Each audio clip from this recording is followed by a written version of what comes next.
Labvakar visi mani mīļie klausītāji un skatītāji. Tātad tie, kas vēl nezina, mani sauc Kristīne. Un šovakar es jums izlikšu izlikumu no 14. līdz 21. tātad janvārim.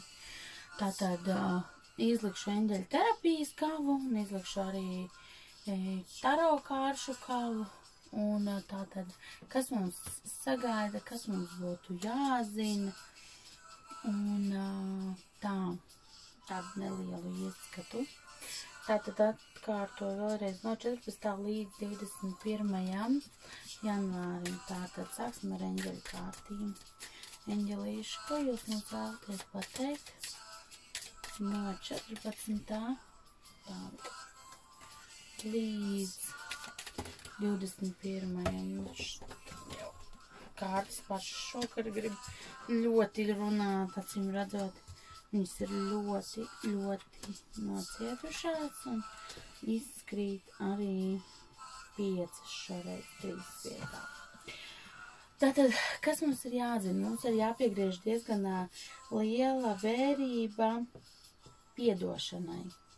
Šis ir labs laiks, lai piedotu, atlaistu, tātad attīrītu, savu ķermeni, sevi, savu prātu, no pagātnes sāpēm, no visādiem pārdzīvojumiem, tātad visādiem pārdzīvojumiem, piedzīvojumiem, no visa kā, kas ir sakrājies.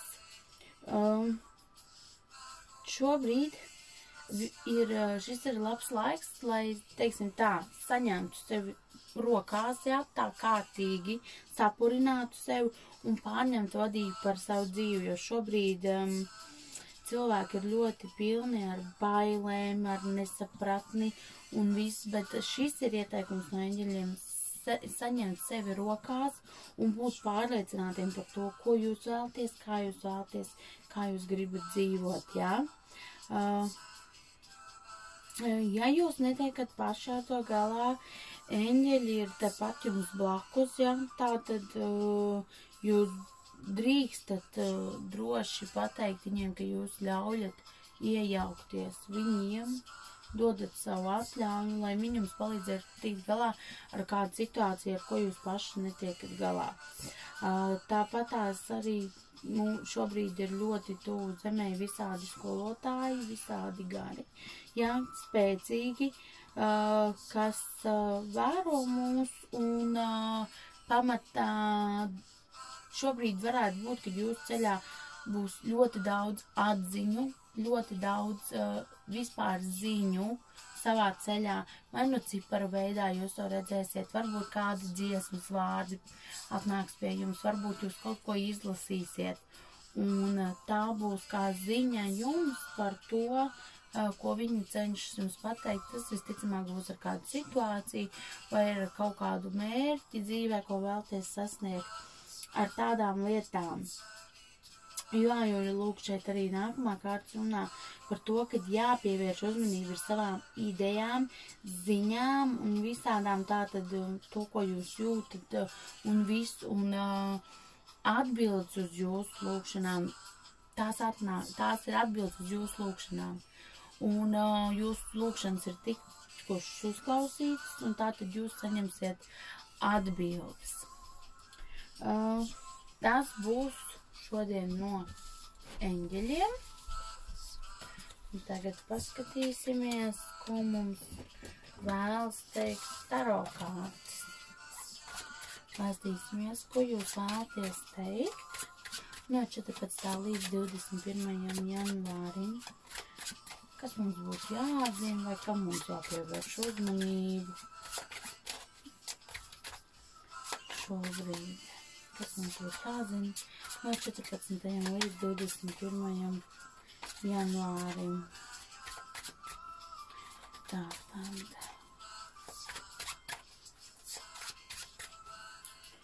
Skatīsimies.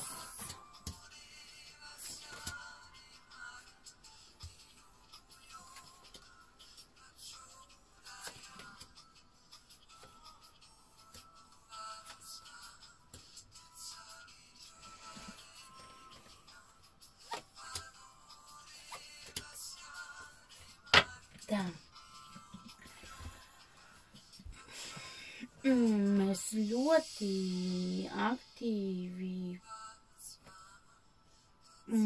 būsim tādu emociju pārņemti, ļoti bagāta, emocionāli piepildīta nedēļa, bet es neteiktu, ka šie emocionālie piedzīvojumi, viņi būs slikti. Es vairāk teiktu, ka tas varētu būt kā jauns piedzīvojums, iespējams kādam jaunas attiecības, jauna tikšanās, patīkamas tādas emocijas.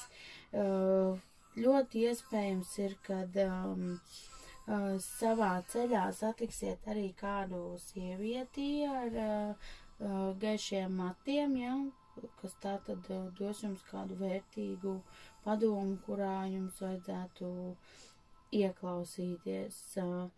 Un finansiāli šīs liekas tā, ka finanses būs daudz maz stabilas, ja. Šī nedēļa vēl liek pievērst arī uzmanību atkal arī šeit kārtīs savām sajūtām, jo ļoti daudz cilvēku šajā nedēļā var saskārties ar ne tām labākajām ziņām, ar kādu iespējams pat nodevību. Tas var būt nodevības starp kolēģiem, nodevības starp attiecību partneriem. Tāds pilnīgs vispār, tāds stāvoklis, kad ziniet, kad neko negribas, ļoti depresīvs, nomākts, parasti tādi ir pēc ļoti smagiem triecieniem, vai, ja tas ir jau ilgstoši, tā tad ir laiks ieklausīties tātad citos cilvēkos un gūt tādu pozitīvāku to pieredzi finansiāli. Nevajadzētu būt it kā tāda, pat es pat teiktu, ka varētu būt kaut kāda finansiālu uzlabojumu nākamnedēļ. Iespējams, varbūt kaut kas tiks grozīts un mainīts šajos noteikumos, kas ir šobrīd cībā par veikaliem un pakalpojumiem, ko mēs šobrīd nedrīkstam saņemt, iespējams, jā. Un stereotipu graušana.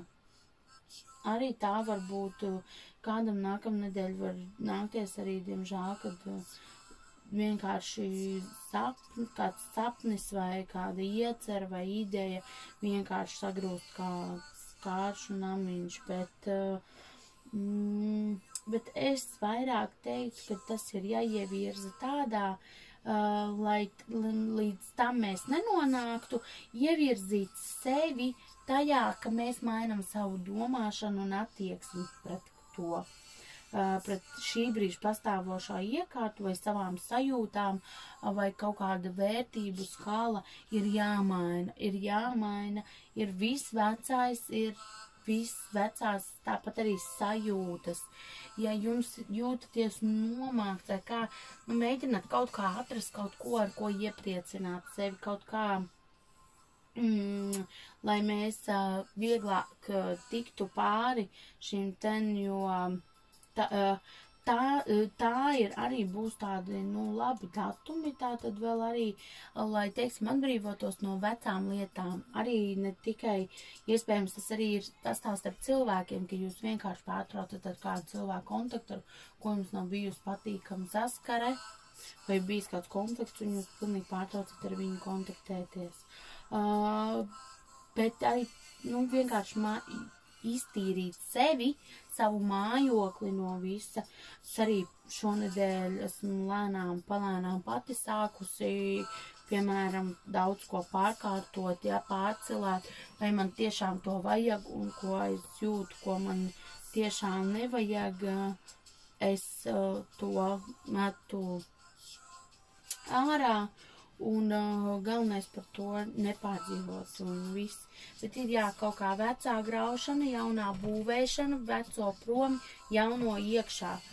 Jo, ir jāmaina kaut kas, ja ne mēs nonāksim līdz šim te stāvoklim, kad mēs būsim pilnīgā depresijā, nomākti, pesimismi pilni.